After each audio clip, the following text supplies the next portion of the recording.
Hey guys, welcome back to UpClick. In this video, I'll be showing you, discuss with you, how to fix installation failed, could not create directory in WordPress. First, check our special offer in the description. So let's get started. So if you want to change or fix this issue with WordPress, if your plugins or themes is not installing properly, well, the first thing that you want to do is you may want to check your system health or your website health here.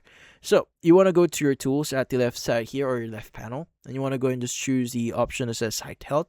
Now inside site health here, you want to scroll down a bit here, and you want to go ahead and access one of the section here, which is info.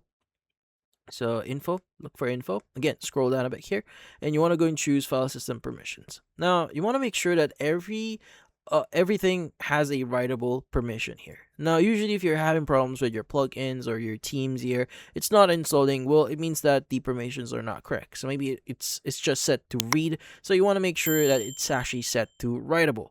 So how do you edit that? Well, it actually depends on where you're hosting your WordPress. So if you're using cPanel or whatever, where you're hosting it, you may need to update the actual directory or the actual permission here to writable. Again, depends, but if you have cPanel, this is how you do it.